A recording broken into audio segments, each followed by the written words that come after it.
This vehicle is so special. It's the most expensive vehicle they've ever done. It's going to be revealed at an event that they've never participated at, and it's a whole new area of car building. Essentially, this is one of one in the world. When you're working on an OEM vehicle, a lot of those vehicles are assembled by robots. Let's be honest, right?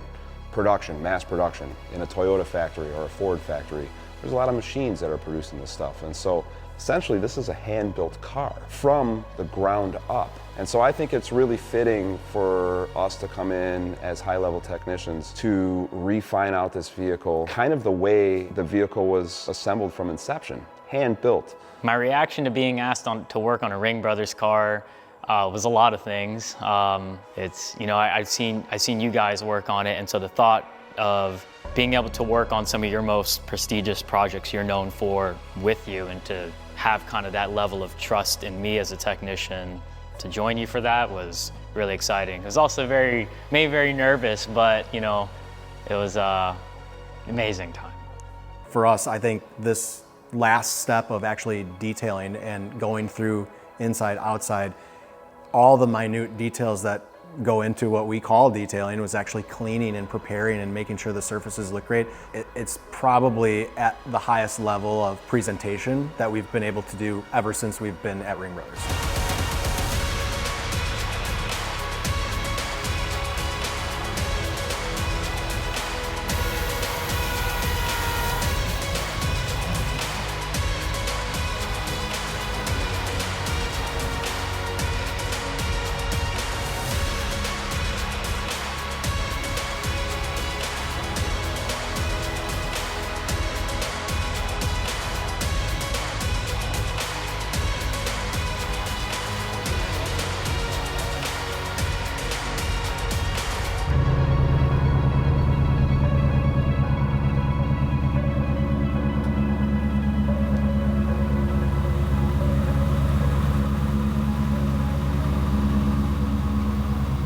We are in Spring Green, Wisconsin at the RingBrothers or Classic Auto Body, and we are getting an extra special car ready for the Quail event, which happens during Monterey Car Week, also the same week as Pebble Beach, and some of the most prestigious auctions and events in the entire country. So we're here at the RingBrothers to wet sand, paint correct, and detail the Aston Martin for the Quail event. And the reason that we come out here is just overall kind of our attention to detail. I mean, I met Mike 9 years ago. It was the first time that we worked on a vehicle together in 2016, and it was by chance. I had met the people here. I got the opportunity to just kind of talk cars with him, and I said, hey, I love doing this. If you ever need a hand, I would love to come out and help you. And at the time, I had a job where I was able to come and help out and work. So we were able to work on a couple cars together, and I've been back ever since. I first had the privilege to meet the RingBrothers here in this very same building just about 5 years ago in August of 2020. That August in 2020 when I met David Patterson, David had hired me to come work on a couple projects for the RingBrothers shortly after that.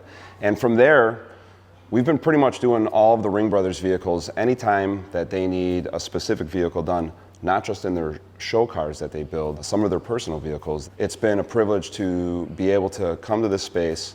It's an awesome facility, kind of nestled out in rural Wisconsin. And being here allows us to kind of disconnect from reality and actually work on these beautiful vehicles. We started doing Gloss University, and the first Gloss University that we held was in 2020 here at the RingBrothers.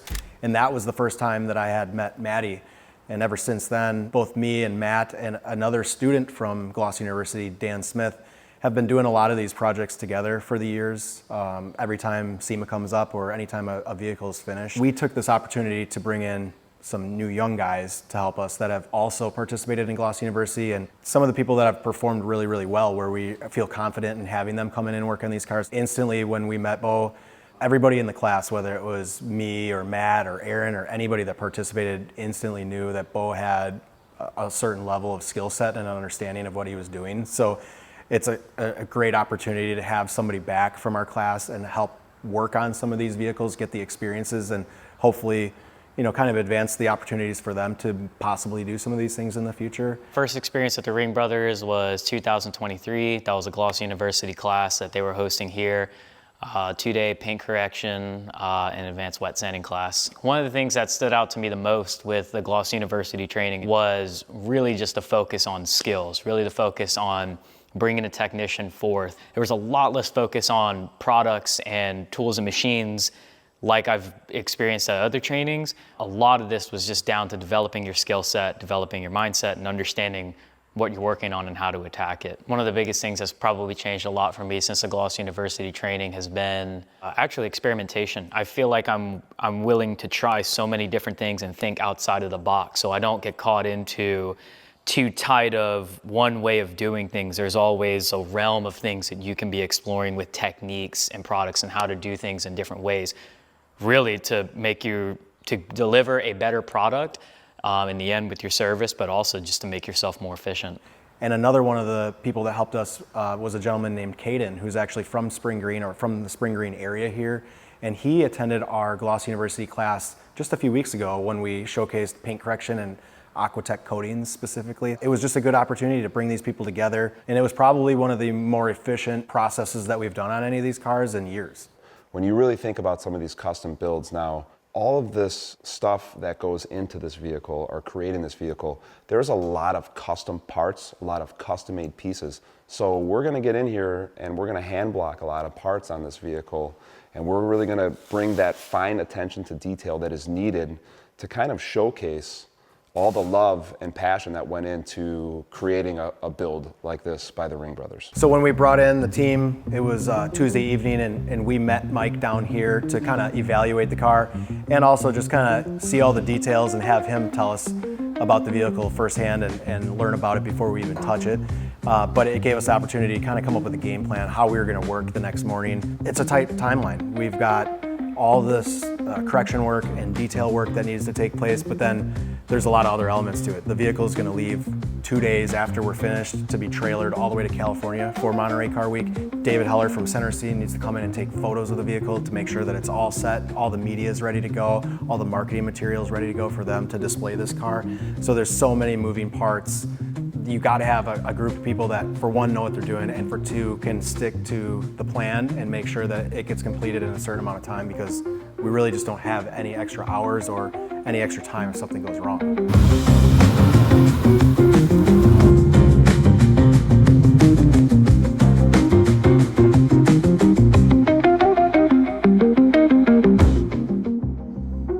So after we had a chance to look at the paint and come up with a plan, we decided that we were going to refine a lot of the horizontal surfaces that might have had a little bit more shrinkage and texture, that we were going to refine that with a 1500 grit sandpaper. We did this both by hand and a DA sander, and a lot of high-level refinish guys don't really prefer to use a DA sander, but for these purposes, I feel like there's a huge advantage, both time and efficiency, and just the overall process to understand if something went wrong and how we correct it. So we started off with our 1500 grit with both DA and hand sand, and then we refined that from 1500 down to 2000, 2500, and 3000.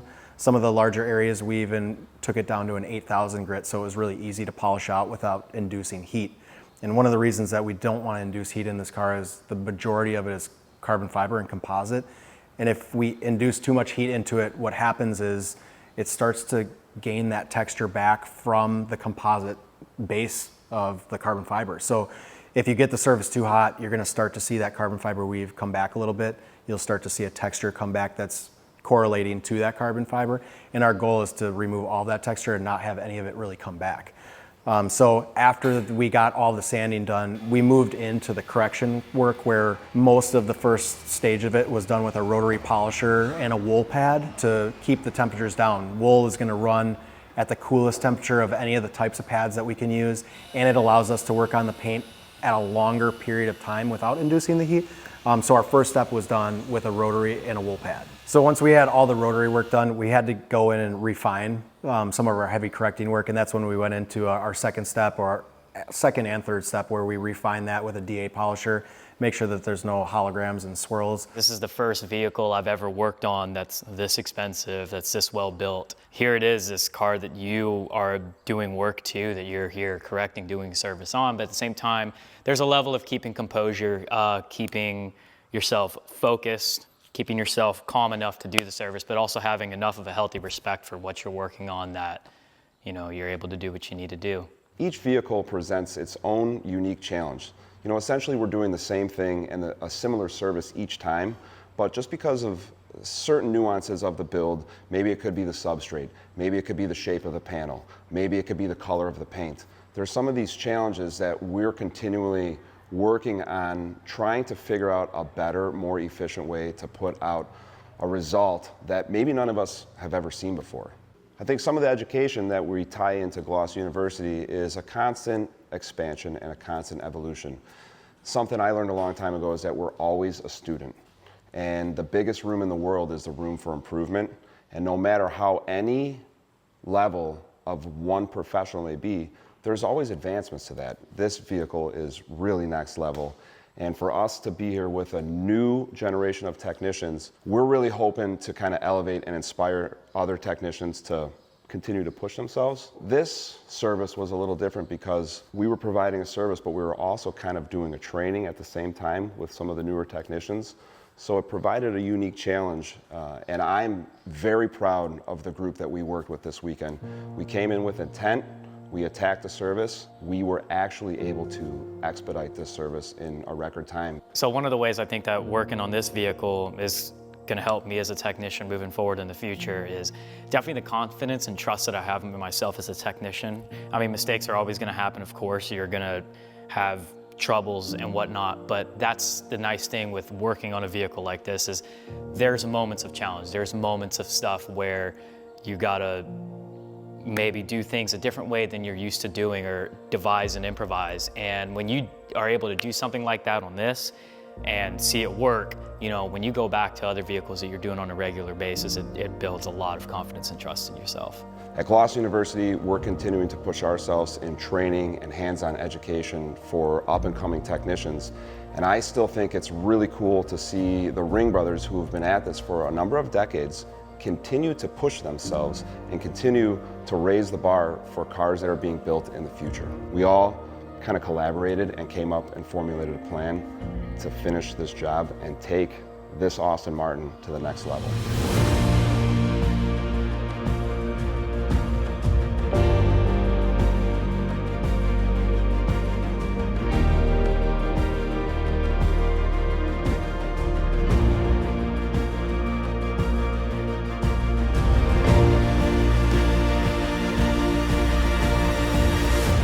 I've been to Pebble Beach a few times. I've been to Monterey Car Week. I've been to a lot of these auctions, and I've seen a lot of different vehicles. And what I think what is really unique about this is that you've never really seen anything like this. I think the only people that are doing these types of builds where they are so extreme and so customized, but still eloquent and respected by the enthusiasts of these types of cars. And this is just in a whole nother category. One of my favorite things about this Aston Martin is the wide hips, for sure. Body lines, it comes together so well. The shape is incredible, and I love how much that they intertwine such a good inspiration of American muscle while still respecting that Aston Martin. It would be awesome to come back in the future to continue to work on cars like this. So. Thanks for having me. I think that as the detailing industry has evolved, it's also drifted away from the core focus of the service. And one of the things that's happened is we've kind of polluted the industry with a lot of marketing and a lot of reels and made it look very glamorous. And I think we've lost some of that drive in actually pushing the technician, and we've tried to transfer some of these elements to products. Yes, we need products to do the job, but we also need to know what we're doing, how we're doing it, and what our goal is going to be. So without these elements, you end up doing services kind of lost. But the reality is that it comes back down to the technicians themselves.